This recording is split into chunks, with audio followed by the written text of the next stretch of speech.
The widowed millionaire's triplet daughters couldn't see ... until the poor waitress did something that made them see. The rain hammered against the windows of maple and stone like it had something to prove. Rachel Monroe watched the droplets race down the glass, her third cup of coffee going cold between her hands. She'd been sitting in the same corner booth for over an hour, pretending to read a book she'd already finished twice. Truth was, she had nowhere else to be. It had been a year since Mom passed. A year since Rachel had woken up one morning and realized she didn't have to set 3 alarms anymore. Didn't have to measure out medications. Didn't have to call in sick to yet another job because hospice needed her signature on something. The relief had lasted maybe 10 seconds before the guilt crushed it flat. She'd spent the last 12 months drifting, working at a diner on 5th, picking up evening shifts at a grocery store, sleeping in the tiny studio apartment that felt too quiet without the hum of the oxygen machine. Her hands still looked the same, calloused. A little rough, the hands of someone who'd spent most of her 20s working 3 jobs at once, but now they just felt empty. The cafe door chimed, letting in a blast of cold October air and the sound of crying. Not just one baby crying, 3, the kind of desperate, inconsolable wailing that made everyone in the cafe look up at once. Rachel turned her head and saw him. He was maybe mid-30s, wearing a suit that probably cost more than her rent. Completely drenched from the rain, his dark hair was plastered to his forehead, and he was pushing one of those massive triple strollers, the kind that looked like it required an engineering degree to fold. 3 tiny babies, couldn't have been more than a few months old, were screaming their lungs out in perfect, horrible harmony. The man looked like he was about to cry too. He tried parking the stroller near a table, but it wouldn't fit. Tried another spot, same problem. The baby screamed louder. A woman near the counter shot him an annoyed look. Someone muttered something about learning to control your kids. The man's face went red. And for a second, Rachel thought he might just walk right back out into the rain. She was on her feet before she knew what she was doing. "Hey," she said, walking up to him. "You okay?" He looked at her like she'd just spoken a foreign language. Up close, she could see how exhausted he was, dark circles under his eyes. A slight tremor in his hands, the look of someone running on empty in sheer willpower. His voice cracked. "I don't know what I'm doing wrong. They won't stop. They never stop." Rachel looked down at the babies, 3 little girls. Identical from what she could tell, dressed in expensive-looking onesies. Their faces were scrunched up and red from crying, tiny fists waving in the air. "Can I?" she asked. Gesturing to the nearest one, he nodded, looking too desperate to question it. Rachel reached into the stroller and carefully lifted out the baby on the left. The little girl was so small, so light, like holding a warm loaf of bread. Rachel adjusted her grip, cradling the baby against her chest, and started humming. It was the same song she used to sing to her mom during the bad nights. Nothing fancy, just an old lullaby her grandmother had taught her, the kind that didn't even have real words. Just a soft, rolling melody. She swayed gently, rocking from heel to toe, keeping the rhythm steady. The baby's crying hitched, stuttered, then stopped.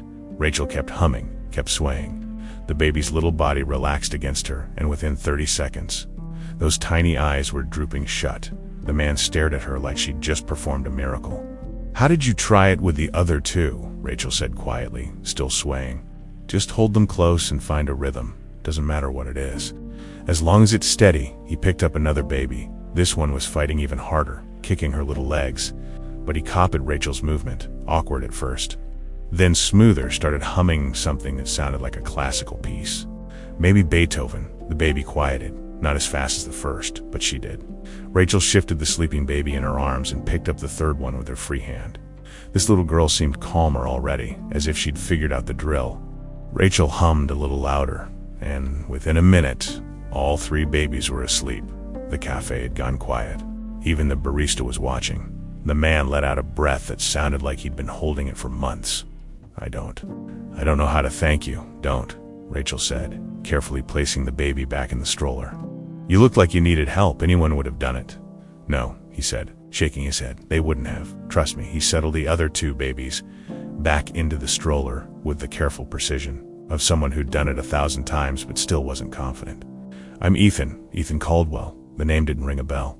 But the way he said it, like he expected it to, made Rachel think maybe it should have. "Rachel Monroe," she said. "Rachel." He repeated her name like he was trying to memorize it. "These are my daughters, Hazel, Nora, and June. They're beautiful," Rachel said. "And meant it. They're 9 months old," Ethan said, his voice going flat. "Born 3 months early, my wife. She didn't make it through the delivery." Rachel felt her chest tighten. "I'm so sorry." He nodded, looking down at the stroller like he wasn't sure what else to say. The rain kept drumming on the windows. Someone's coffee machine hissed behind the counter. "I have a nanny," he said after a moment. "Margaret. She's been with my family for years.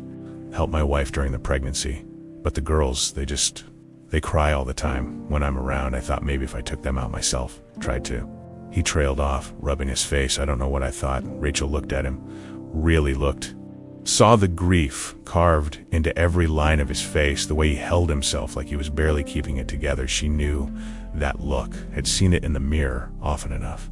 "You're doing your best," she said quietly. "That's what matters," he laughed. But there was no humor in it. "My best isn't very good. It is if you keep showing up." Ethan met her eyes then. And something shifted, a moment of understanding, maybe. Or just recognition of shared exhaustion. "I should let you get back to your coffee," he said. "It's cold anyway," Rachel replied with a small smile. He started to push the stroller toward the door, then stopped. "Turn back, do you? I mean, would you?" He seemed to be fighting with himself. "This is going to sound insane, but would you be interested in a job, helping with the girls? Margaret could use the support, and you clearly have a gift they respond to." Rachel blinked. "You're offering me a job. You just met me 5 minutes ago, I know. It's crazy, but I also just watched you calm 3 screaming babies in under a minute when I've been failing at it for 9 months straight." He pulled a business card from his jacket pocket, slightly damp from the rain. "Just think about it, please." Rachel took the card, heavy cardstock, embossed lettering. "Ethan Caldwell, CEO, Caldwell Horizon Hotels." "Oh, that Caldwell. I'll think about it," she heard herself say. He nodded, looking relieved. "Thank you, really. For everything." She watched him maneuver the massive stroller back out into the rain, struggling with the door, but managing through the window. She could see him load the stroller into a black SUV that probably cost more than she'd make in 5 years. Rachel sat back down in her booth and stared at the business card. She'd been drifting for a year, going through the motions, feeling like she'd lost her purpose when her mom died. And now a stranger had just walked into a café in the rain and offered her something she hadn't even known she was looking for. A chance to matter again. The rain kept falling. Her coffee was definitely cold now. But Rachel Monroe sat there with a damp business card in her hands and felt, for the first time in 12 months, like maybe she had somewhere to be after all. Rachel showed up at the address on the business card 2 days later. Half convinced she'd imagined the whole thing, she hadn't. The Caldwell estate sat behind iron gates in a neighborhood where the houses didn't have numbers. They had names. The driveway alone was longer than her entire street back home. Tall oaks lined the path, their branches creating a tunnel of gold and red leaves that crunched under her secondhand Honda's tires. She felt like an imposter driving through them. The house mansion really was all stone and glass. The kind of place you saw in magazines but never thought real people actually lived in. Rachel parked near what she hoped was an appropriate spot, grabbed her purse and walked up to the massive front door. Her stomach doing flips, she rang the bell, waited, wondered if she should have used a side entrance. The door opened and a woman stood there, late 40s, maybe early 50s, with steel gray hair pulled back in a tight bun and eyes that assessed Rachel in about 2 seconds flat. "It must be Rachel Monroe," the woman said. Not a question. Her accent was faint but crisp-irish. "Maybe. I'm Margaret Doyle, mister. Caldwell mentioned you'd be coming. Nice to meet you," Rachel said, extending her hand. Margaret shook it briefly, her grip firm and businesslike. "Come in. We have much to discuss." The foyer was all marble and chandeliers, the kind of space that echoed when you walked. Rachel followed Margaret through a series of rooms that blurred together. Sitting rooms. A dining room with a table that could seat 20. A library with floor-to-ceiling books that probably cost more than college tuition. "The girls are upstairs in the nursery," Margaret said. Leading her up a curved staircase, "Mr. Caldwell is at his office downtown. He's there most days. Sometimes he doesn't come home until after they're asleep." Something in her tone made Rachel glance over, but Margaret's face was neutral. The nursery was huge, 3 cribs arranged in a semicircle. Each one pristine white with matching bedding, a changing table that looked like it belonged in a hospital, monitors, sterilizers, a warmer for bottles. Everything was spotless, organized, expensive. And somehow, despite all the baby gear, the room felt cold. The triplets were awake, lying in their respective cribs. When Rachel approached, Hazel, or was it Nora, started fussing. "That's Hazel on the left," Margaret said, noticing Rachel's hesitation. "Nora in the middle. June on the right. You'll learn to tell them apart eventually. Most people can't. How can you tell? Hazel has a slightly larger birthmark behind her left ear. Nora's is smaller. June has none." Margaret moved to the changing table, pulling out fresh diapers with mechanical efficiency. They need changing every 3 hours, feeding every 4. The schedule is posted on the wall. We follow it precisely. Rachel walked over to Hazel's crib. The baby looked up at her, and Rachel felt that same pull she'd felt in the cafe. She reached down, letting Hazel grab her finger with a surprisingly strong grip. "Don't pick her up just yet," Margaret said sharply. "We're between scheduled holding times." Rachel blinked. Scheduled holding times structure is essential for premature infants. Too much stimulation can be detrimental. Margaret's tone was matter-of-fact, like she was reciting from a textbook. They were born at 26 weeks, spent 3 months in NICU. They need routine, not coddling. Rachel watched Margaret change Nora's diaper quick, efficient, zero emotion, like she was handling packages. "Not babies. Mr. Caldwell mentioned you calmed them in the cafe," Margaret continued. "Disposing of the dirty diaper. I assume you have experience with infants." "I helped raise my nephews," Rachel said. "And I took care of my mom for a long time. She needed a lot of hands-on care." "I see." Margaret moved to June. "Well, these 3 require very specific handling. Premature babies are naturally fussy, irritable. They cry more than regular infants. It's to be expected." "They didn't seem irritable in the cafe," Rachel said carefully. "They calmed down pretty quick." Margaret's hands paused for just a second. "Yes? Well, you caught them on a good day." Something about the way she said it felt off. But Rachel couldn't pinpoint why. "Your responsibilities will be primarily supportive," Margaret continued. "I handle all medical needs, feeding schedules, doctor appointments. You'll assist with basic care diaper changes. Laundry, sterilizing bottles, light housekeeping in the nursery. I'm here full-time, but an extra pair of hands is useful." The way she said useful made Rachel feel about as important as a spatula. "Can I hold one of them?" Rachel asked. Margaret checked her watch. "We have 17 minutes until the next scheduled interaction period." "You can wait." Rachel bit back a response. 17 minutes. These were babies, not lab experiments, but she waited, watched Margaret organize bottles, check monitors, adjust room temperature. Everything precise, clinical, cold. When the magical 17 minutes passed, Margaret nodded permission. Rachel picked up Hazel, cradling her gently. The baby was so tiny, lighter than Rachel expected even at 9 months. She looked up at Rachel with those big eyes, blue-gray, unfocused in that baby way, and made a small cooing sound. "Hey there, sweetheart," Rachel murmured, swaying slightly. "Remember me?" Hazel's little hand found Rachel's thumb and gripped tight. "Don't get too attached," Margaret said, not looking up from the bottles she was preparing. "Mr. Caldwell hired you as auxiliary support. This is temporary until we assess if you're a good fit, right?" Rachel said, though something in her chest disagreed. She spent the next hour learning the routine. Everything was scheduled down to the minute: diaper changes, bottle prep, tummy time, naps. Margaret ran through it all with the enthusiasm of someone reading a phone book. Never once did Rachel see her smile at the babies or talk to them beyond functional instructions. When Nora started crying, Margaret picked her up with the same mechanical efficiency, patted her back twice, and put her back down when she didn't immediately quiet. "She's just being fussy," Margaret said dismissively. "Premature babies are like this. You learn to tune it out." Rachel didn't tune it out. She hummed softly. The same melody from the cafe, and Nora's crying eased to whimpers.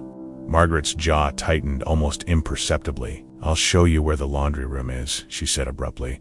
"The girls go through approximately 15 outfits daily. We wash everything in fragrance-free detergent, hot water cycle, as they left the nursery." Rachel glanced back at the 3 cribs. June was awake, staring at the mobile above her crib. Expensive, probably played Mozart or something, but her eyes didn't seem to follow the shapes. They just stared. Something nagged at Rachel, but she couldn't name it yet.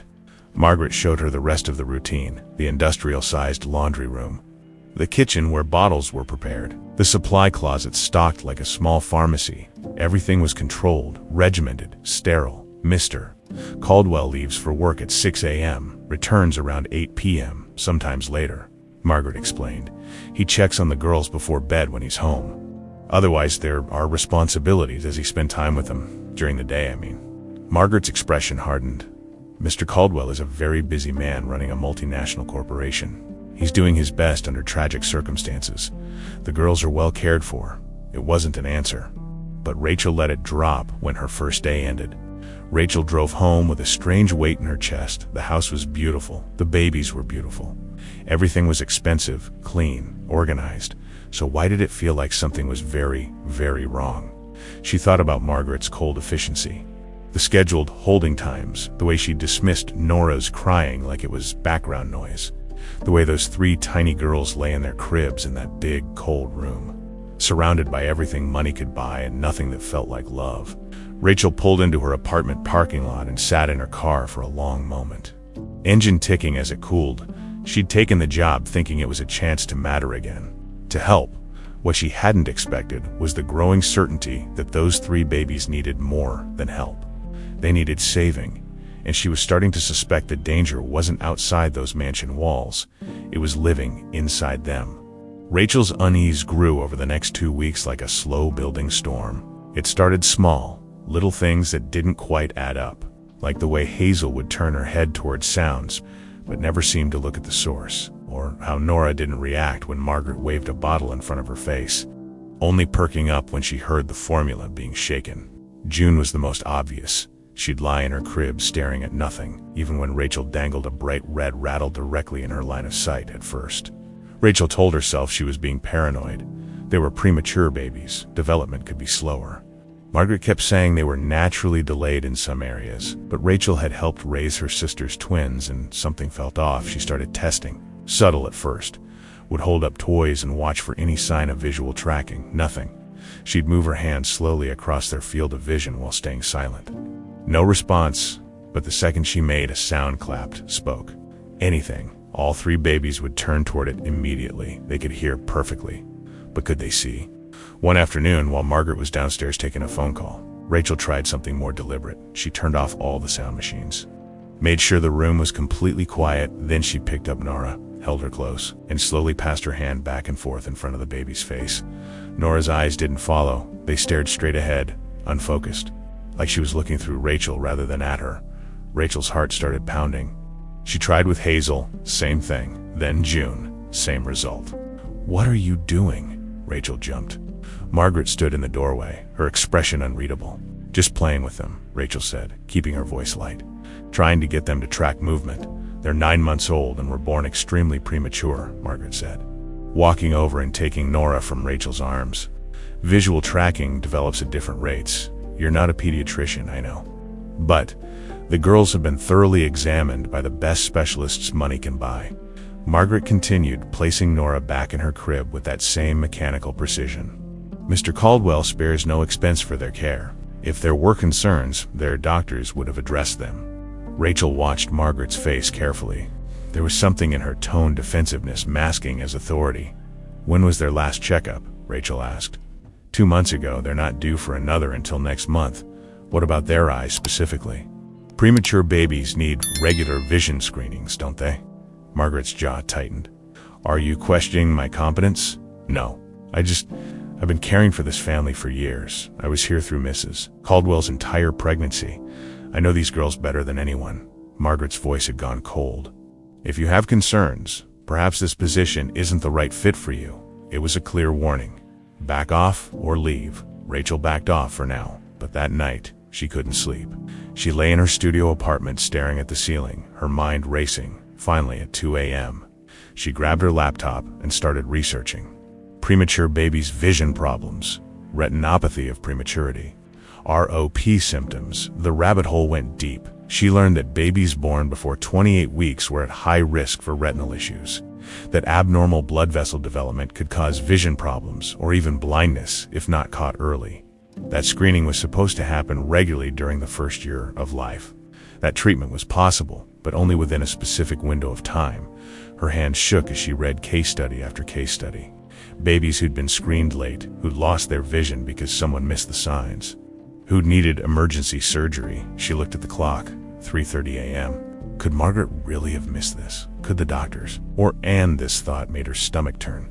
Could someone be deliberately avoiding the screenings? No, that was insane. Why would anyone do that? But the question lodged itself in her brain and wouldn't leave.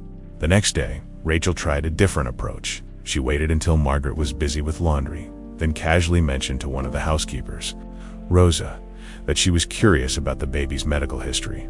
"Oh, poor little angels," Rosa said. "Folding tiny onesies, born so early, Mrs. Caldwell." She knew it was dangerous, carrying 3. The doctors told her it might. She trailed off, crossing herself, God rest her soul. Were there complications with the babies? After they were born. "They were in the hospital for months, Mr. Caldwell. He practically lived there."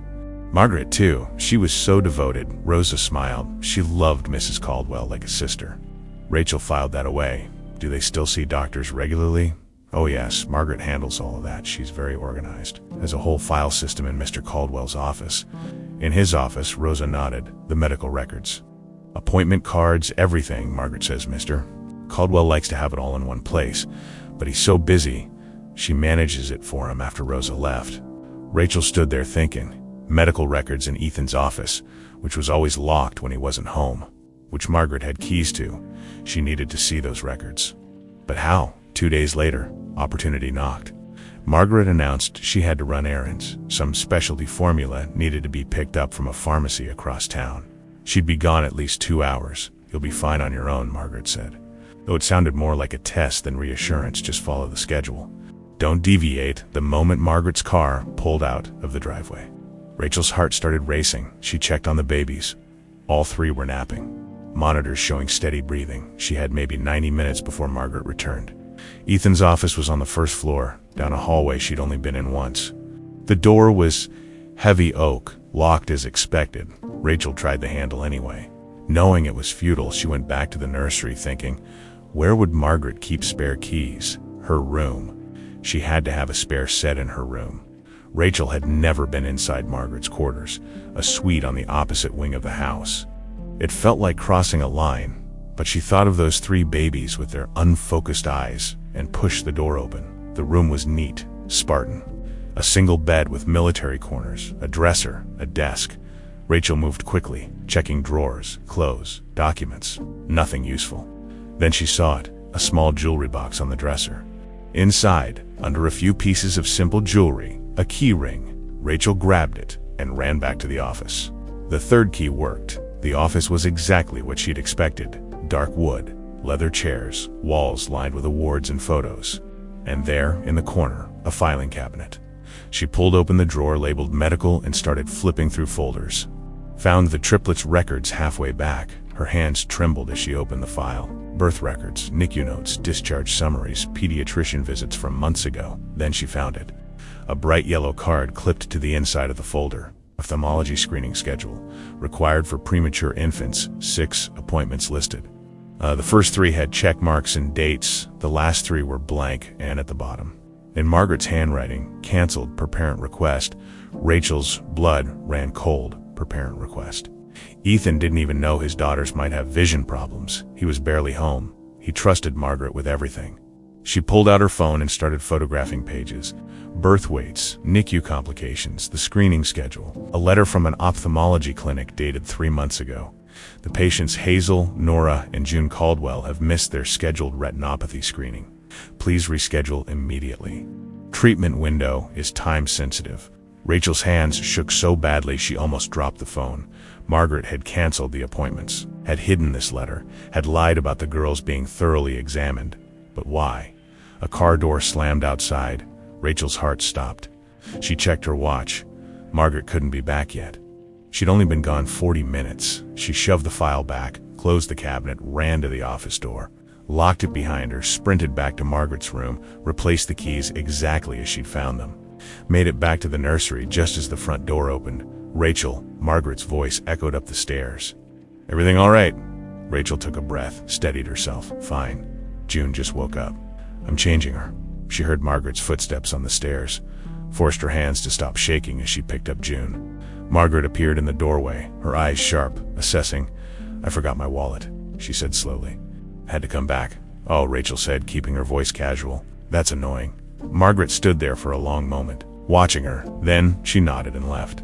Rachel waited until she heard the car leave again before she let out the breath she'd been holding. She looked down at June, who stared up at nothing with those beautiful, unseeing eyes. "I'm going to help you," Rachel whispered. "I promise." But first, she needed to figure out how to reach a man who was never home, to expose a woman who controlled everything, to save 3 babies before their window of hope slammed shut forever.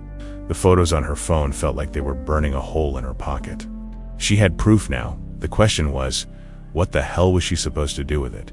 Rachel tried everything to reach Ethan. She left notes on his desk. Simple, professional, Mr. Caldwell. "Could we schedule a brief meeting? Important question about the girls, Rachel." They disappeared without response. She waited up until he came home one night, heard his car around 9:30, but by the time she made it downstairs, Margaret was already there, intercepting him in the foyer with updates about conference calls and morning meetings. Ethan looked exhausted, nodded absently, went straight to his room without even checking on the babies. Rachel tried calling the main number for Caldwell Horizon Hotels, got transferred 3 times, finally reached an assistant who said Mr. Caldwell's calendar was managed by his household staff, and she should contact them directly, which meant Margaret. She was blocked at every turn. "You seem distracted lately," Margaret said one morning. Her tone light, but her eyes sharp. "Is everything all right?" "Fine," Rachel said, focusing on warming a bottle. "Just tired. This job can be demanding. Perhaps it's too much for you." There it was again. The subtle threat, "Step out of line and you're gone." Rachel bit her tongue and smiled. "I'm managing fine, but inside." She was screaming. The photos on her phone felt like evidence in a crime she couldn't report. She'd researched retinopathy of prematurity obsessively, read medical journals, joined online forums for parents of preemies. Everything she learned made her more certain and more terrified. Without treatment, the babies could lose their vision entirely, and the window was closing fast. She needed an ally, someone who could help her get to Ethan. That's when she remembered the nurse. There was a visiting nurse who came monthly to check the triplets' basic vitals: weight, temperature, general wellness. Rachel had seen her twice. An older woman, kind face, actually talked to the babies like they were human beings instead of medical specimens. Her name was Patricia something. Rachel couldn't remember the last name. But when Patricia arrived for the monthly visit, Rachel made sure to be present. Margaret was there too, of course, hovering like always. Patricia went through the routine checkup, efficiently weighed each baby, checked their reflexes, listened to their hearts and lungs. "They're growing well," Patricia said, making notes, still on the small side. "But that's expected given their prematurity." "Yes, they're doing wonderfully," Margaret said. "No concerns at all." Rachel seized her chance, actually. "I've been wondering, when's their next eye appointment?" Patricia looked up from her clipboard. "Eye appointment?" For the retinopathy screening, Rachel pressed. "I thought premature babies needed regular checks." Margaret's expression barely changed, but Rachel caught the flash of anger in her eyes. "Those appointments are managed separately," Margaret said smoothly, "through a specialist, not part of the regular checkups." "Oh," Patricia frowned slightly. "I actually have it noted here that they were due for a follow-up screening 2 months ago." "Did they already have that?" Rachel's heart raced. She watched Margaret's face carefully. "Yes, of course," Margaret said without hesitation. "Mr. Caldwell took them himself. Everything was fine." "That's good to hear," Patricia said, making a note. "I'll update the records." "Which ophthalmologist did you see, Doctor?" "Chun at Riverside Pediatric," Margaret said. The lie came so easily, as I said. Everything checked out perfectly. Patricia nodded, seemed satisfied, finished her notes, and packed up her supplies. Rachel felt the opportunity slipping away when Margaret stepped out to take a phone call. Rachel followed Patricia to the door. "Can I ask you something?" Rachel said quietly, off the record. Patricia paused, studying her. "What's on your mind?" "The eye appointments." "How serious is retinopathy of prematurity?" "Very serious if left untreated, but caught early. It's manageable." "Why?" Rachel glanced toward the hallway, making sure Margaret wasn't coming back. "If babies this age haven't had their vision screened in months, what would happen?" Patricia's expression shifted. "How long are we talking? 3 months? Maybe more? That's concerning. At their age and given their prematurity, they should be monitored closely." "Missing multiple appointments could..." She stopped. "Rachel, are you saying the triplets haven't been screened?" "I don't know for sure. Something feels wrong. They don't track movement. They don't react to visual stimuli, only sounds." Patricia set down her bag. "Have you mentioned this to Mr. Caldwell?" "I can't reach him." Margaret manages everything and she says the babies are fine. But you don't believe her. Rachel met her eyes. Would you, if you saw what I'm seeing? Patricia was quiet for a long moment. I can't make accusations without evidence, but I can put in a note to the pediatrician recommending an urgent ophthalmology consult. That's within my scope. Margaret will just cancel it. She cancels everything. Not if I file it as a medical concern requiring parental authorization. Mr. Caldwell would have to sign off on any cancellation. Patricia pulled out her phone. I'm going to make that recommendation now. Today, the office will contact him directly. Relief flooded through Rachel. Thank you. Don't thank me yet. If there's nothing wrong, you'll have caused alarm for no reason, and if there is something wrong. Patricia's expression was grim. Then we caught it just in time, or maybe too late. She left, and Rachel went back upstairs, her hand still shaking. Margaret was in the nursery, rocking June with that same mechanical motion. What were you discussing with the nurse? She asked, not looking up. Nothing. Just asked about feeding schedules. Margaret set June back in the crib. That woman asks too many questions. Always has. I've requested a different nurse next month. Of course she had. 2 days passed. Rachel checked her phone obsessively, hoping Patricia's recommendation had gone through, that Ethan would respond. Nothing on the third day. Rachel was folding baby clothes in the laundry room when she overheard Margaret on the phone in the kitchen. Yes, I received the message from Dr. Morrison's office, Margaret was saying, but Mr. Caldwell is traveling internationally. He asked me to reschedule for when he returns. No, I'm not sure when that will be. Yes, I'm authorized to make medical decisions in his absence. That's correct. Thank you. Rachel's stomach dropped. She'd rescheduled again that afternoon. While Margaret was occupied with a grocery delivery, Rachel made a decision. She pulled out her phone and searched for the ophthalmology clinic that had sent the letter she'd photographed. Riverside Pediatric Ophthalmology, she called the number, her heart pounding. Riverside Pediatric, how can I help you? Hi, I'm calling about the Caldwell triplets. Hazel, Nora, and June Caldwell. One moment, keyboard clicking. Yes, I see their file. Are you calling to reschedule their missed appointments? Actually, I'm calling to get copies of their records for their father. Ethan Caldwell, I'll need authorization from the parent or legal guardian. I understand. Can you tell me when their last appointment was? Let me see. It looks like they were here for initial screening at 3 months old. They were supposed to come back at 6 months and 9 months for follow-ups. Both appointments were canceled. By who? The notes say. Margaret Doyle, primary caregiver. She indicated Mr. Caldwell was declining further treatment. Rachel's grip tightened on the phone. Declining treatment. They needed treatment. I can't discuss patient details without authorization. But yes, the initial screening indicated early-stage retinopathy requiring monitoring and possible intervention. They needed treatment, and Margaret had said Ethan was refusing it. Can you send the records to Mr. Caldwell directly at his office? We'd need a signed release form. What if he didn't know about the appointments? What if someone was canceling them without his knowledge? There was a pause. That would be concerning. If you have reason to believe a minor's care is being neglected, you should contact Child Protective Services. I don't have proof, just suspicions. Then I recommend speaking with the parent directly. I'm sorry, but without proper authorization, I can't release any information. Rachel thanked her and hung up, her mind racing. She had fragments, canceled appointments, forged authorizations.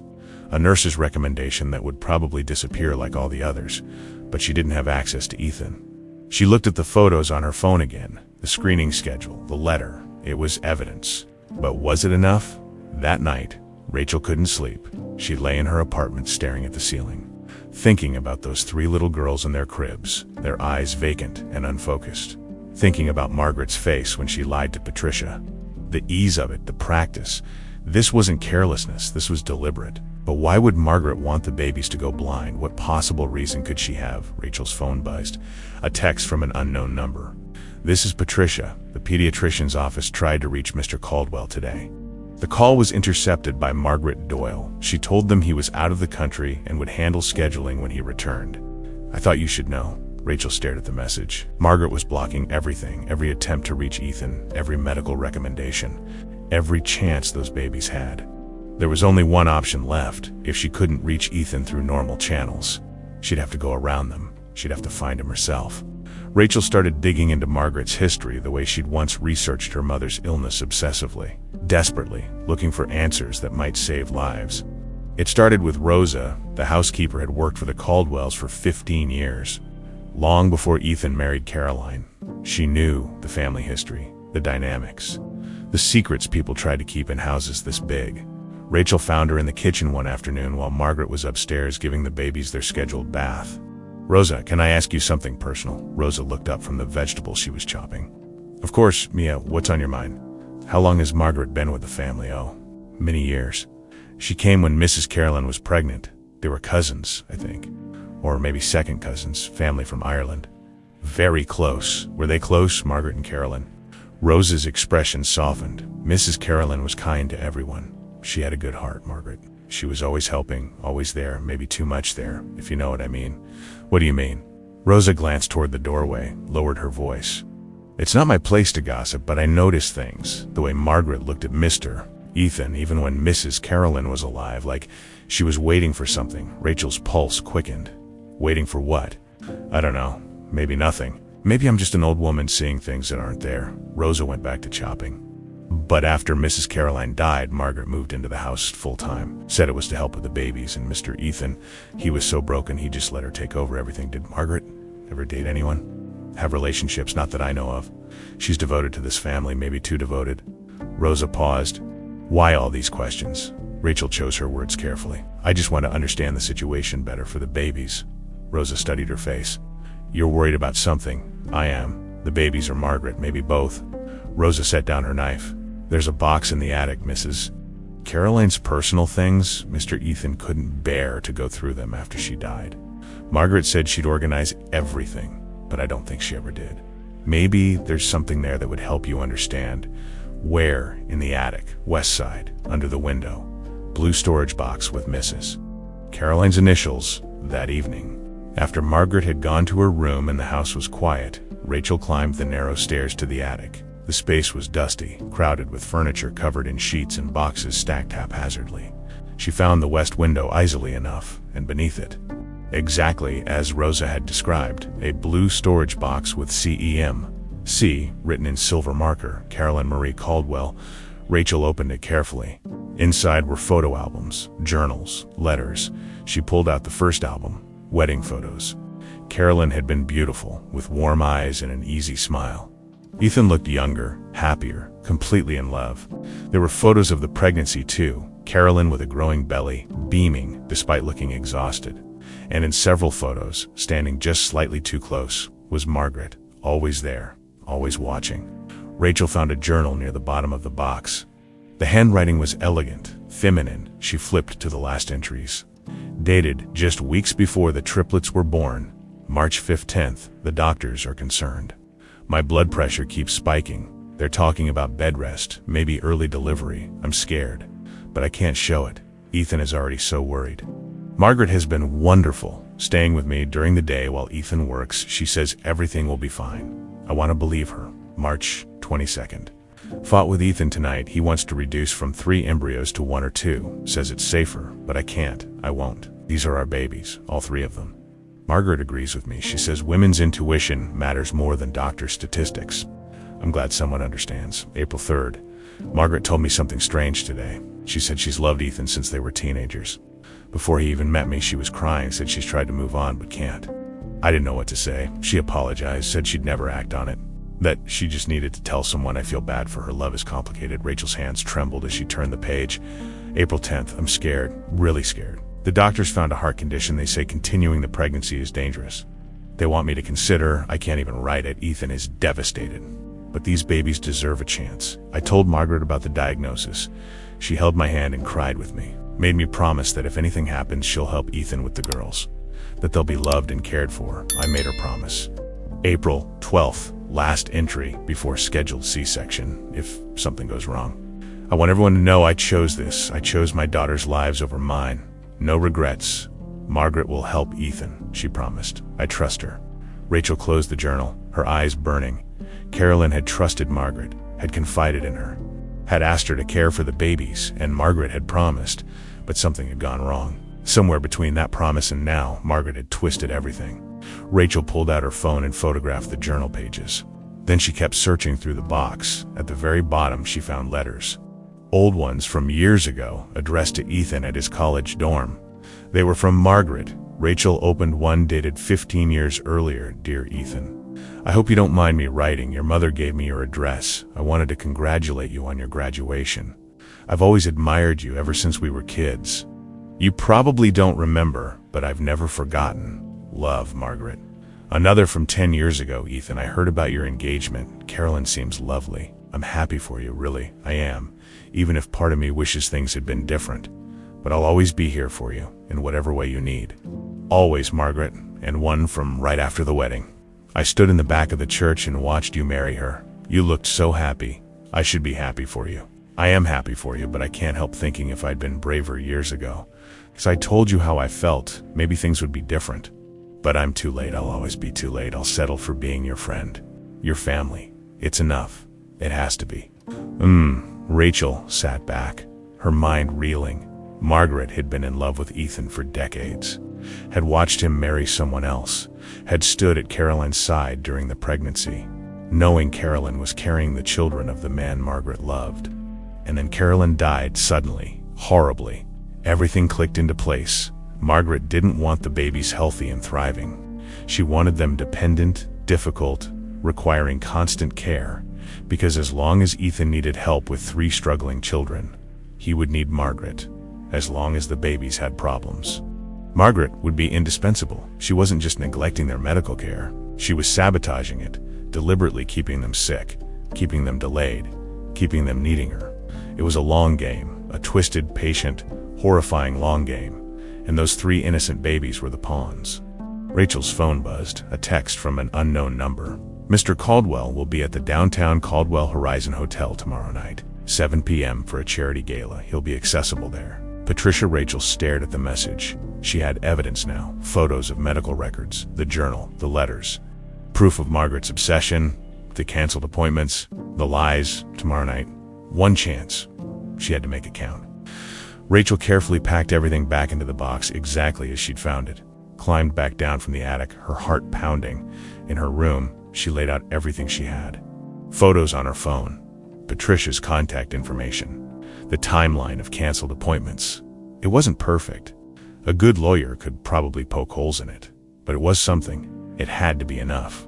Because in 2 weeks, the triplets would turn 10 months old, and according to everything Rachel had read, the window for treating retinopathy of prematurity effectively was closing. After 10 or 11 months, the damage became permanent. They were running out of time. Rachel looked at the photos of Carolyn's journal entry again.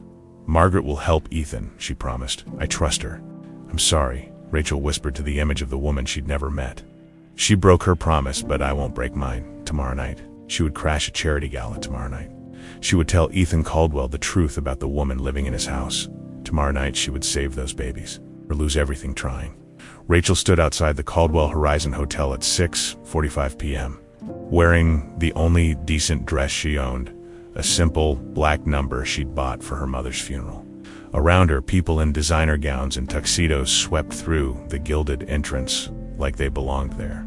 She definitely didn't belong there. Her phone held everything, the photographs of medical records, Carolyn's journal entries, the letters, the timeline of Margaret's lies. Her hands shook as she gripped it. Miss, are you attending the gala? A valet looked at her expectantly. Yes, Rachel lied. Walking toward the entrance before she could lose her nerve, the lobby was transformed. Crystal chandeliers, ice sculptures, waiters carrying champagne flutes, a banner read, Caldwell Foundation Annual Charity Gala, benefiting children's health care. The irony wasn't lost on her.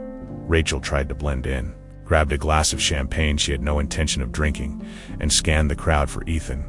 There, near the back, surrounded by people in expensive suits, he looked exactly as she remembered from the café, exhausted, going through motions. Forcing smiles that didn't reach his eyes, she started moving toward him. Excuse me, miss. A security guard stepped in front of her.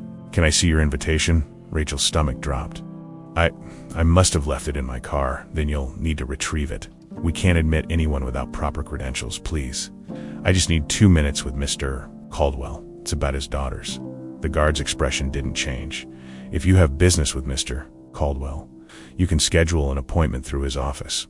This is a private event. I've tried that. I can't reach him. His staff blocks everything, miss. I'm gonna have to ask you to leave. No? You don't understand. Is there a problem here? Another voice, sharp and familiar. Rachel's blood ran cold. Margaret stood there in an elegant navy gown, looking like she belonged at this gala, belonged in Ethan's world. Her eyes locked on Rachel with an expression that could freeze fire. Margaret, Rachel breathed.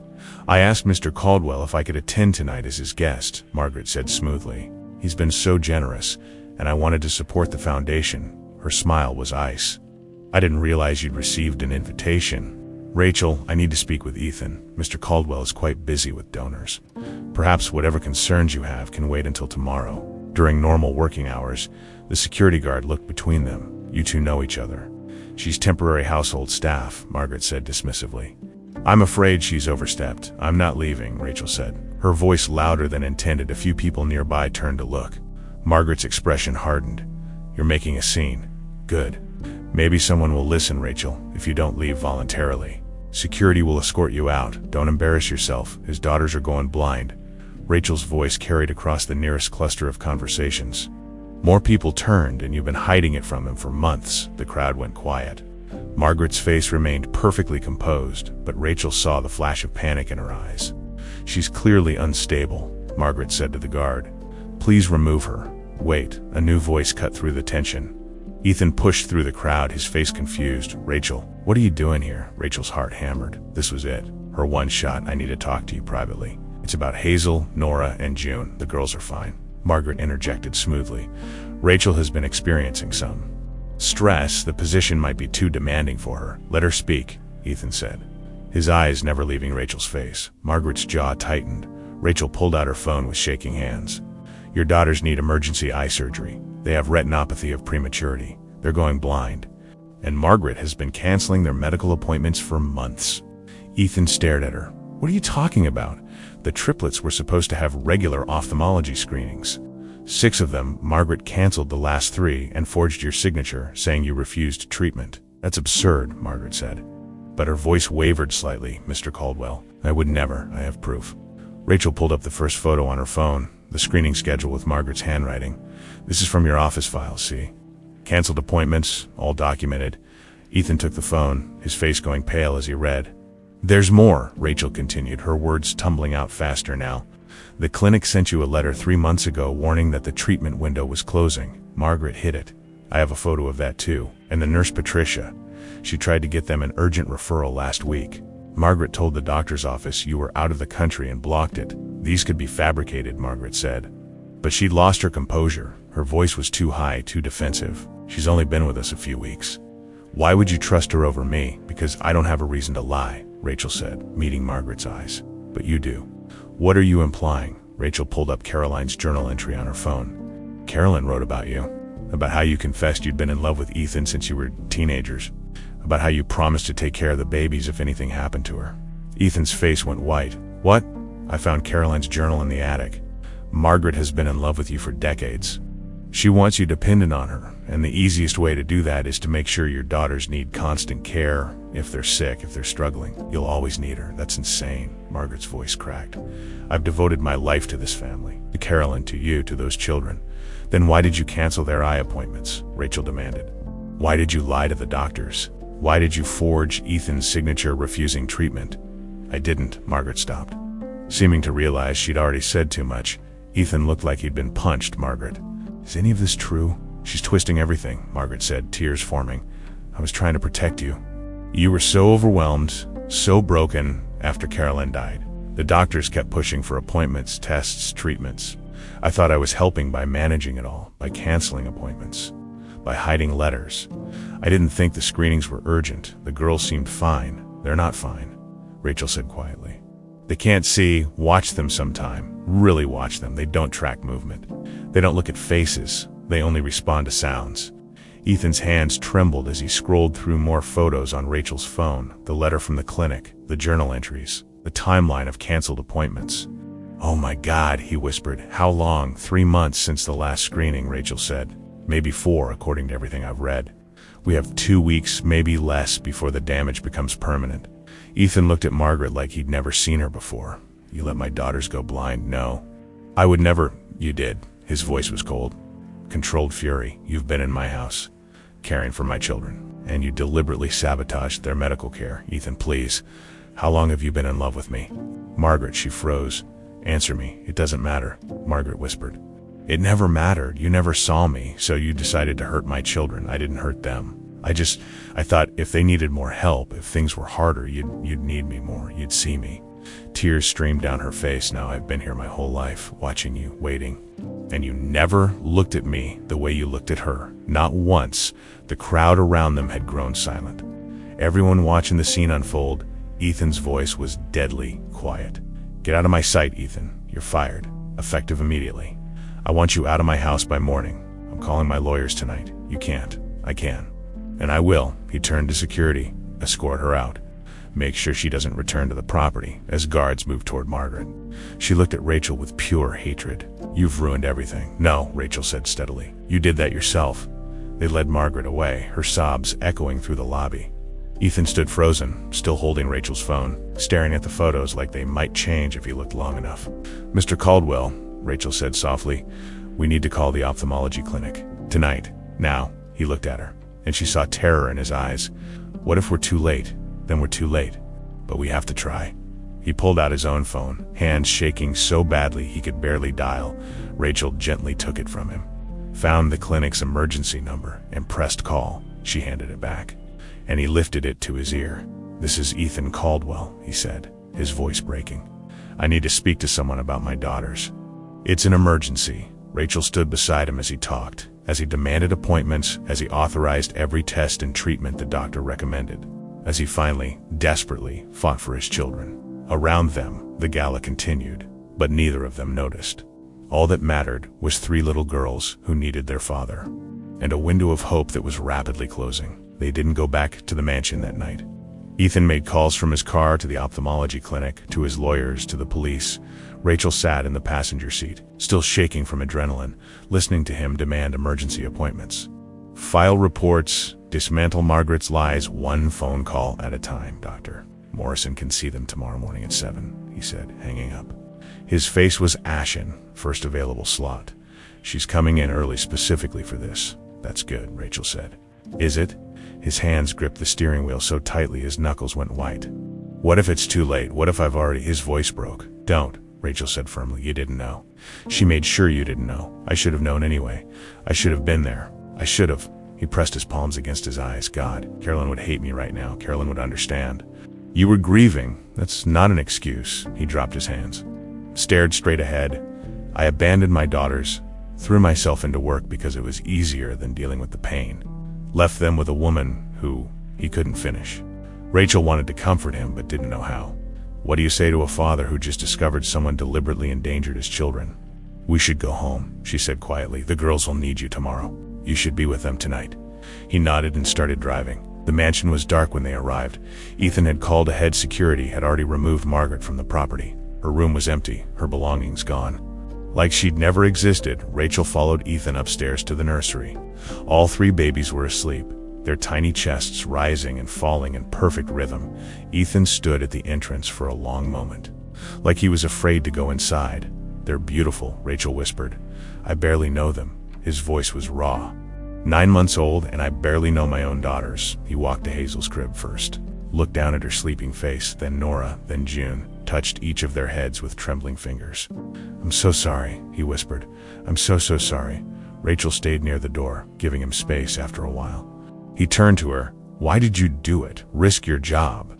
Crash the gala? All of it? You barely know us because nobody else would, Rachel said simply, and they needed someone.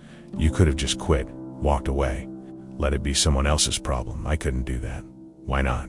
Rachel thought about her mother, about sitting helpless while cancer ate her alive, about feeling powerless to save the person she loved most.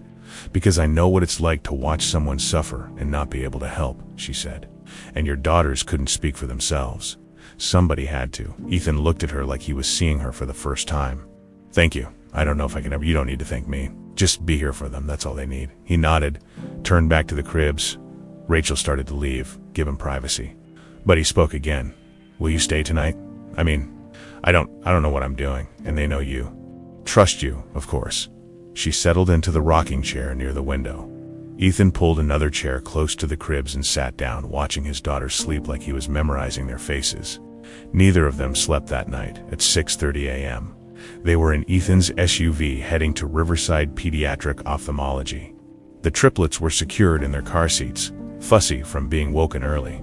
Rachel sat in back between them, holding bottles, trying to keep them calm. Doctor Morrison met them at the entrance, a woman in her 50s with kind eyes and a no-nonsense demeanor.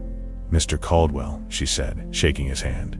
"Let's get the girls examined right away." The examination room was set up with 3 stations, 3 nurses, specialized equipment Rachel didn't recognize. Dr. Morrison worked methodically, examining each baby with gentle efficiency. Rachel watched Ethan's face as the doctor worked, saw hope and terror warring in his expression. After 45 minutes, Dr. Morrison stepped back and removed her gloves. "Mr. Caldwell, Rachel, let's talk in my office." The walk down the hallway felt like a death march. Dr. Morrison's office was lined with diplomas and photos of smiling children. She gestured for them to sit. "I'm not going to sugarcoat this," she said. "All 3 girls have retinopathy of prematurity, stage 4, it's advanced." Ethan's face crumbled. "However," Dr. Morrison continued, "we caught it in time, barely, but in time. They need surgery, laser photocoagulation, and they need it immediately. I can schedule them for tomorrow morning." "Tomorrow?" Ethan's voice was hoarse. "The sooner the better. Every day we wait increases the risk of permanent damage. With surgery, we can save most of their vision.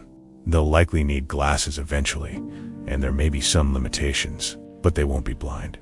Rachel felt tears streaming down her face. She hadn't even realized she was crying. "If we'd waited another week," Ethan asked. "Irreversible damage. Complete vision loss within months." Ethan put his head in his hands. "Mr. Caldwell, drive," Morrison said gently. "According to the records I pulled, the girls were supposed to have been monitored regularly. 6 appointments were scheduled. 3 were completed, 3 were canceled with documentation claiming you refused further treatment." "I never refused anything. I didn't even know about the appointments. I suspected as much when I spoke with Patricia and Rachel. I've already filed a report with Child Protective Services regarding the negligence." "Good," Ethan said. "I want everything documented. I'm pursuing criminal charges, that's your right. For now, let's focus on getting these surgeries scheduled." She pulled out consent forms. "I'll need your signature on multiple documents. The procedure carries risks, as any surgery does, but it's absolutely necessary." Ethan signed everything without hesitation. "What about recovery?" Rachel asked. "They'll need to wear eye patches for a few days. There will be follow-up appointments every week for the first month, then monthly for 6 months. They'll be uncomfortable, and the healing process isn't pleasant, but children are resilient." "I'll be there," Ethan said. "For all of it? Every appointment, every follow-up, everything?" Dr. Morrison smiled. "That's what they need most. Your presence." They drove back to the mansion in silence. The babies had fallen asleep in their car seats, exhausted from the examination, when they arrived. Police cars were parked in the driveway. "What now?" Ethan muttered. 2 detectives met them at the door. They'd come to collect evidence, the medical files from Ethan's office, any correspondence, Margaret's personal effects, if any remained. Rachel led them through the house, showing them where she'd found the documents, the journal, the letters. "This is a solid case," one detective said, photographing the filing cabinet. "Forgery, child endangerment, possibly more. The DA will have a field day. I want her prosecuted to the full extent of the law," Ethan said. "We'll do everything we can, Mr. Caldwell." After the police left, Ethan stood in his office staring at the filing cabinet like it had personally betrayed him. "She was in my house," he said quietly, sleeping down the hall, eating meals with us, playing this long game while my children suffered. "But we stopped her," Rachel said before it was too late. Barely counts." He turned to look at her. "I owe you everything. You know that, right? Without you, they'd be blind, or worse. You don't owe me anything." "Yes, I do. Name it." "Anything you want. Money, a job, a house."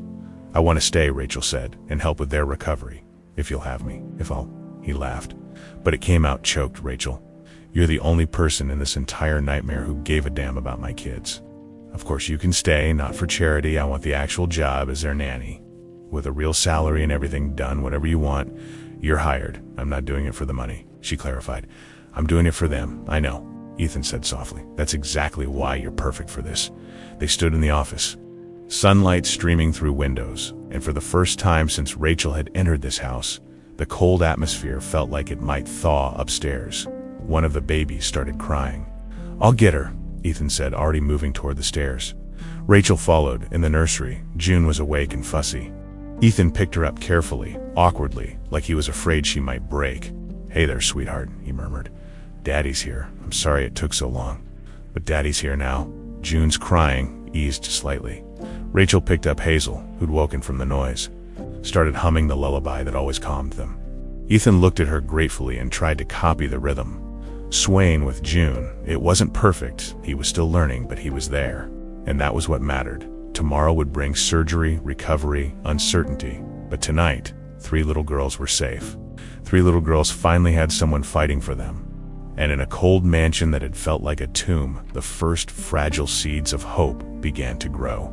The surgeries were scheduled for 7 a.m. the next morning. 3 operating rooms, 3 surgical teams, 3 tiny patients who didn't understand why they couldn't eat breakfast.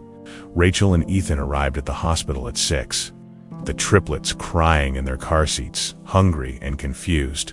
The pre-op nurses took them one by one, efficient and gentle, while Rachel and Ethan signed more consent forms. "Parents can wait in the surgical waiting room," a nurse said. "We'll update you every 30 minutes. How long will it take?" Ethan asked. "About 90 minutes per procedure. They'll be in recovery for another hour after that. 4.5 hours of not knowing." The waiting room was sterile and cold, filled with other anxious families. Ethan paced, sat, stood, paced again. Rachel stayed in one chair, her hands clasped so tightly her knuckles went white. "I can't do this," Ethan said suddenly. "I can't just sit here. We don't have a choice. What if something goes wrong? What if there are complications? What if then we deal with it?" Rachel said firmly, "But thinking about worst-case scenarios won't help anyone." He sat down beside her, ran his hands through his hair. "How are you so calm?" I'm terrified," she showed him her shaking hands. "But falling apart won't help them either." They sat in silence for a while. "Can I ask you something?" Ethan said. "Of course, your mom, you said you took care of her. How did you handle watching someone you love suffer?" Rachel was quiet for a moment. "I didn't handle it well. I was angry most of the time. Angry at the cancer, at the world, at her for getting sick, at myself for not being able to fix it. But you stayed. Where else would I go? She needed me. Just like your daughters need you now." "I wasn't there for them," Ethan said, his voice breaking. "For 9 months I wasn't there. You're here now. That's what counts, is it? Is it enough? Ask him in 20 years. He almost smiled. Almost. A nurse appeared in the doorway. "Mr. Caldwell, Hazel's surgery is complete. No complications. She's in recovery." Ethan's whole body sagged with relief. "Can I see her? Give us 20 minutes to get her settled." Then, yes, 1 down, 2 to go. 30 minutes later, another update. Nora's surgery successful. Then 90 minutes after that, June's. All 3 procedures went perfectly. When they were finally allowed into the recovery room, Rachel felt her heart break. The triplets lay in tiny hospital cribs, their faces covered with gauze patches over their eyes, looking so small and vulnerable it hurt to breathe. "The patches stay on for 3 days, the nurse explained. "They'll be uncomfortable and fussy. We'll send you home with pain medication and detailed care instructions." Ethan stood frozen, staring at his daughters. "Can I hold one?" he whispered. "Of course. Just be gentle around the eye area." He picked up Hazel carefully, cradled her against his chest. She whimpered, shifted, settled against him. "I've got you," he murmured. "Daddy's got you." Rachel picked up Nora, started humming softly. The baby's breathing steadied. They stayed like that for an hour, just holding them until the nurses said it was time to go home. The next 3 days were hell. The triplets cried constantly, disoriented and in pain despite the medication. They couldn't understand why they couldn't see, why their eyes hurt, why everything felt wrong. Rachel barely slept. She and Ethan worked in shifts, one sleeping while the other handled the babies. The house that had been cold and silent was now filled with crying and footsteps and whispered lullabies at 3 a.m. On the second night, Ethan found Rachel in the nursery at 4 in the morning. All 3 babies somehow asleep in her arms. "How did you manage that?" he whispered. "No idea. I think they wore themselves out crying. Let me take one." She carefully transferred June to him. They sat in the darkness, rocking gently, afraid to move too much and wake the babies. "I got the call from my lawyer today," Ethan said quietly. "Margaret's been arrested. They're charging her with child endangerment, forgery, fraud. She might get 5 to 10 years. Good. She wants to meet with me before the trial. Says she needs to explain." "Are you going to?" Ethan looked at June's bandaged face. No, there's nothing she could say that would make any of this okay. She hurt my children, deliberately. There's no explanation that matters. What about Caroline's family? Do they know? I called them yesterday. They're devastated. They had no idea about Margaret's obsession. They're flying in next week to see the girls. That's good. The girls should know their mother's family, yeah. He paused. Rachel, can I ask you something personal? Sure, why don't you have a family of your own? Kids, a partner, all of that. Rachel smiled sadly. Never had time. Between working 3 jobs and taking care of my mom, dating wasn't really an option. And after she died, I don't know, drifted. Do you want those things, eventually? I haven't really thought about it. You're good with them, he said, nodding at the babies. Natural, like you were meant for this. Maybe I was. She looked at June, sleeping peacefully. Maybe this is where I was supposed to end up all along. They fell into comfortable silence. The only sound, the soft breathing of 3 sleeping babies. On day 3, the bandages came off. Dr. Morrison did it herself, carefully unwrapping each tiny face while Rachel and Ethan held their breath. Hazel first. The gauze came away, and her eyes were red and swollen, but open. Can you see me? Sweetie, doctor. Morrison held up a finger, moved it slowly. Hazel's eyes tracked the movement. Rachel started crying. Nora next, same result.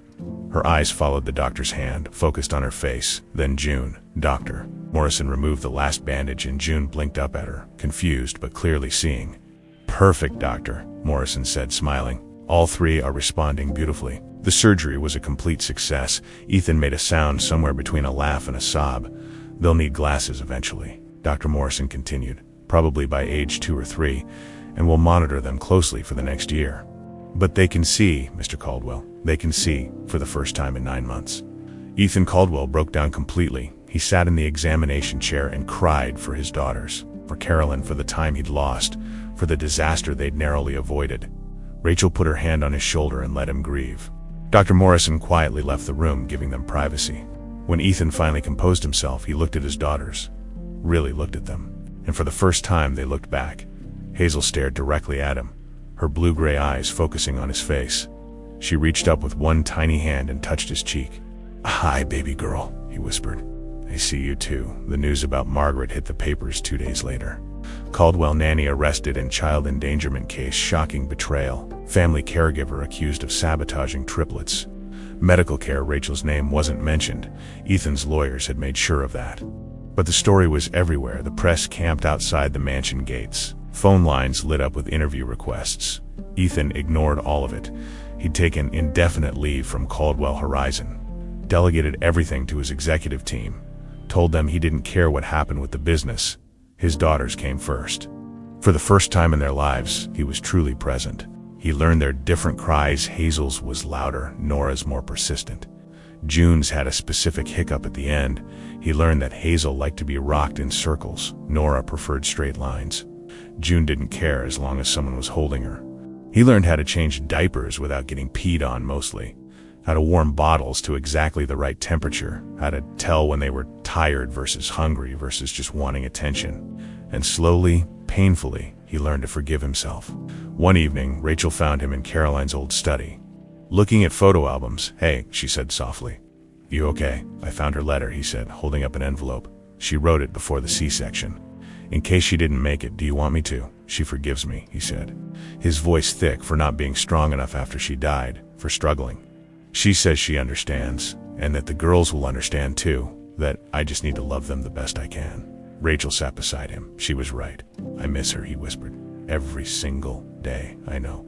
But I'm grateful too, for the girls, for you, for second chances. Me too." They sat together in the quiet, surrounded by photographs of a woman who'd sacrificed everything for her children, and felt her presence like a blessing, like permission to move forward, like love that transcended even death itself. 6 weeks after the surgeries, everything changed. Rachel was in the nursery, folding tiny laundry while the triplets had their morning tummy time on a soft mat. They'd gotten stronger, more alert, more themselves in the weeks since the bandages came off, but they'd never really looked at her. Not directly, not with recognition, until today. Hazel was on her belly, pushing up on her arms. She turned her head and her eyes locked on Rachel's face, not past her.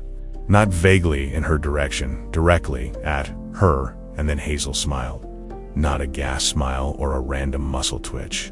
A real, genuine I-C-U-N-I-No-U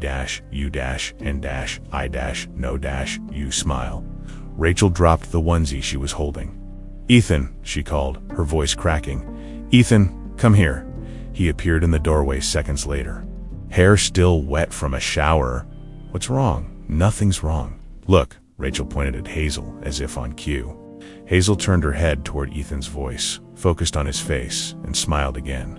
Then she reached out with one chubby hand, opening and closing her fist, the universal baby gesture for pick-me-up. Ethan's face crumbled. He crossed the room in 3 strides, scooped Hazel up, and she looked right into his eyes. "Hi, baby," he whispered, his voice shaking. "You can see me. You can really see me." Hazel grabbed his nose and squealed with delight, Nora and June not wanting to be left out. Started fussing. Rachel picked up Nora while Ethan grabbed June with his free arm. Both babies looked at their faces and smiled, for the first time since they were born. The triplets could see the people who loved them. Rachel and Ethan stood there holding the babies, crying and laughing at the same time. "They know us," Ethan said. "They actually know us." "Of course they do," Rachel said through tears. "You're their dad, and you're—" He paused. "What are you to them, Rachel?" She looked down at Nora, who was studying her face with intense concentration, like she was memorizing every detail. "I don't know," she admitted. "But I love them like they're mine. They are yours," Ethan said softly, "in every way that matters." Their eyes met over the babies' heads, and something shifted, something that had been building, slowly, carefully, over weeks of midnight feedings and shared exhaustion, and fighting together for these 3 little lives. Something neither of them was quite ready to name yet. The triplets' first birthday party was small, just close family and a few trusted friends. Caroline's parents flew in from Ireland, her sister from Boston.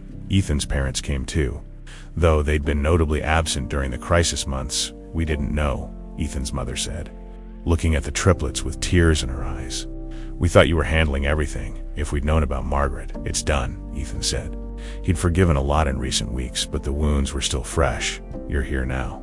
That's what matters." Caroline's mother, Siobhan, was a smaller, older version of the woman in the photographs.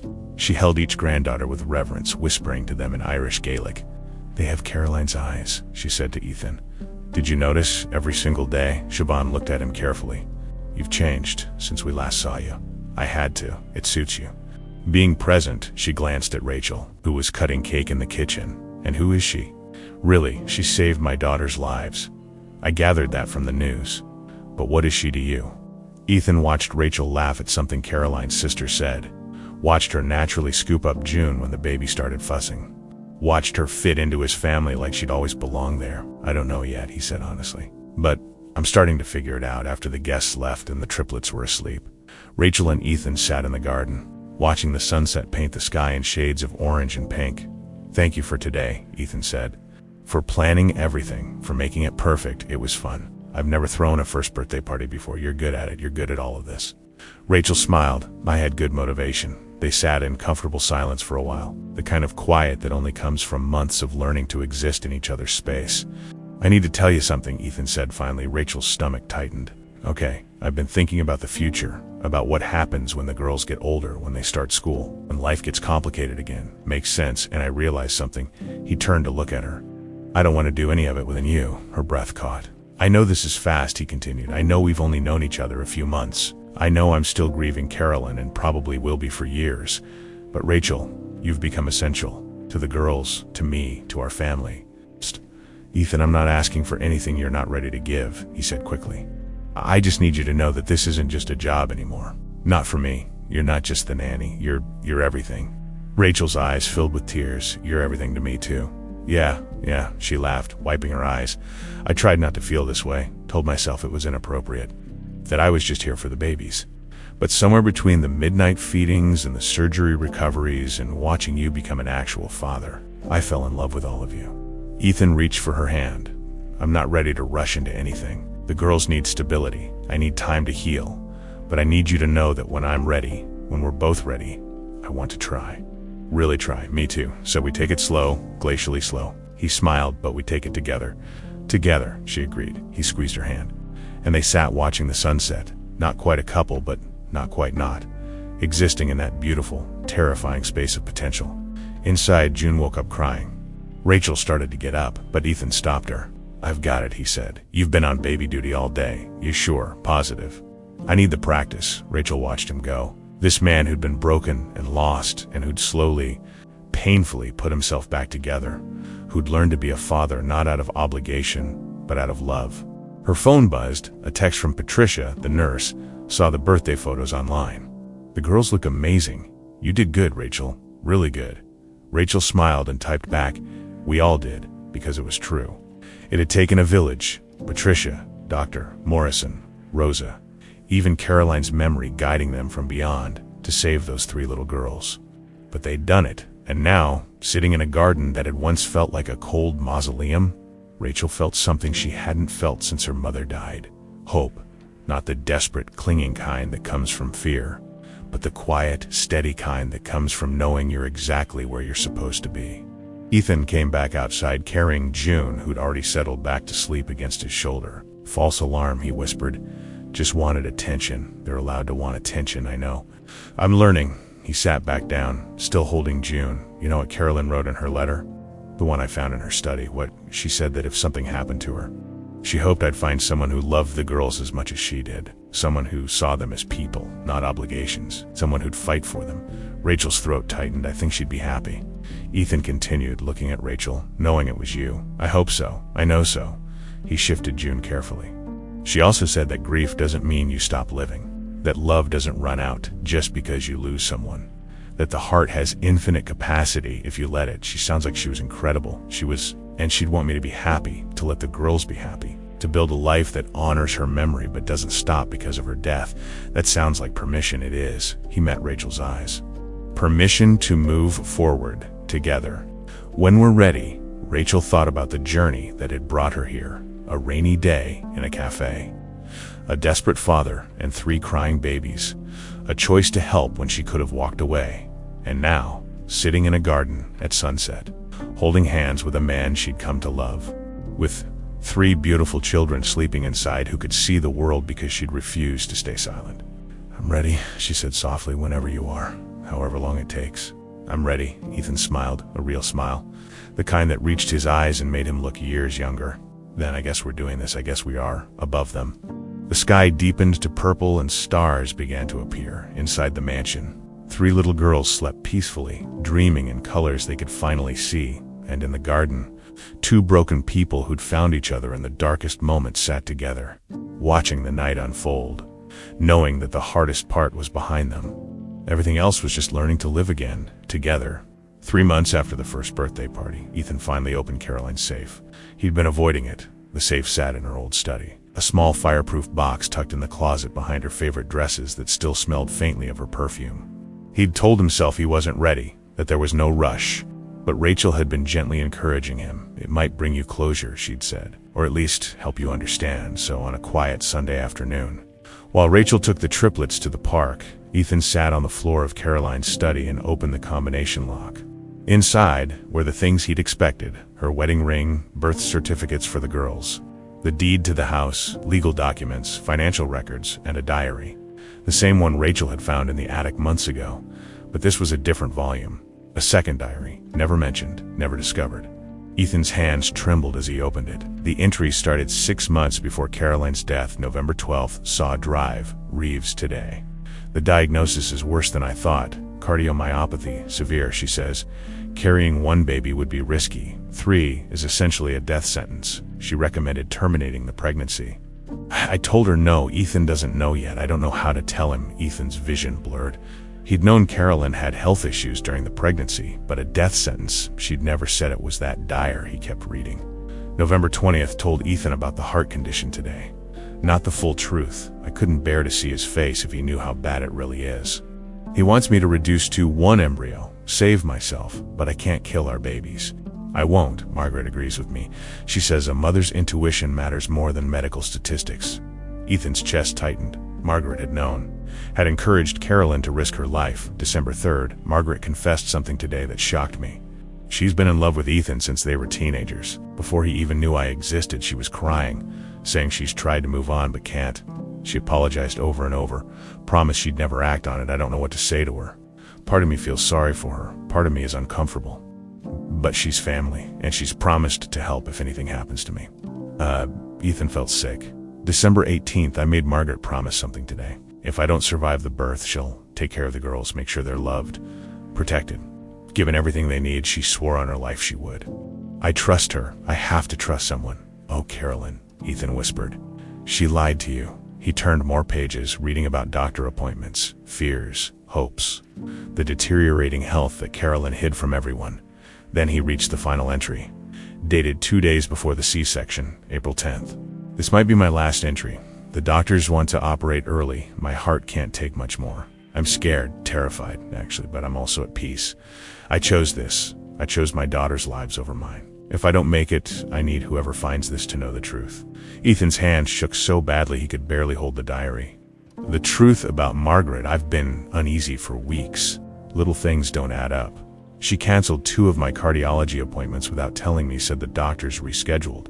But when I called to confirm, they had no record of it.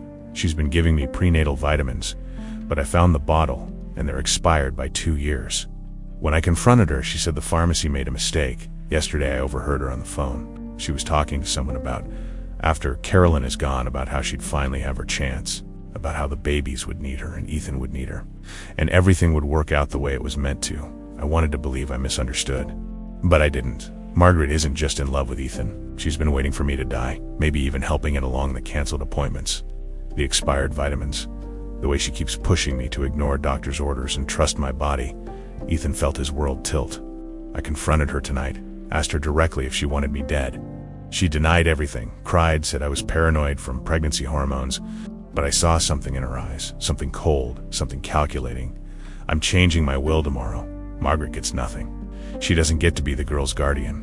I'm writing a letter to my parents, to Ethan, explaining everything. Just in case, if I die and Margaret ends up caring for my daughters, someone needs to know she can't be trusted. She doesn't love them. She loves the idea of replacing me, of stepping into the life that should have been hers. Please, whoever reads this, protect my babies from her. The entry ended there. Ethan sat frozen, the diary in his lap, his entire understanding of the past year shattering. Carolyn had known, had tried to warn them, had seen Margaret's true nature before anyone else, and she'd died anyway.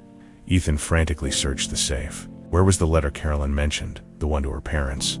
To him, he found it at the very bottom, an envelope addressed to him, sealed but never delivered. His hands were shaking so badly he could barely open it. My darling Ethan, if you're reading this, I didn't make it. I'm so sorry. I know how much this will hurt you, and I wish more than anything I could spare you this pain. But you need to know the truth about Margaret. She's dangerous, not in an obvious way. She's patient, calculating, manipulative. She's been in love with you for decades, and she sees me as an obstacle.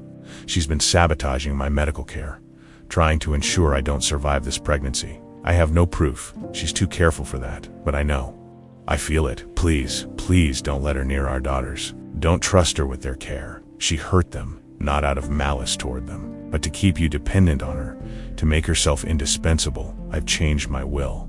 My parents are named as guardians. If something happens to you, Margaret gets nothing.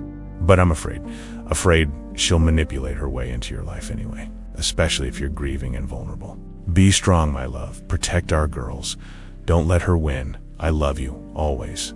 Carolyn. Ethan couldn't breathe. Carolyn had died trying to warn him, had seen the danger, had taken steps to protect the girls even from beyond the grave. But the letter had never been delivered, had sat in this safe for over a year while Margaret slowly destroyed their daughters' lives. Exactly as Carolyn had predicted, the front door opened. Rachel's voice floated up the stairs. We're back. The girls had so much fun at the park. Ethan stood on shaking legs, clutching the diary and letter. Rachel appeared in the doorway, June in her arms, and stopped. Ethan, what's wrong? You look like you've seen a ghost. I found Carolyn's diary, he said hoarsely, the real one, the one she wrote at the end. And she knew about Margaret. She knew Margaret was dangerous. She tried to warn everyone. His voice cracked. She died trying to protect the girls from the exact thing that almost destroyed them.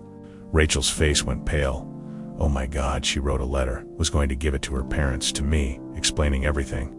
But she never got the chance. She died on the operating table. And the letter sat here in this safe while Margaret, he couldn't finish.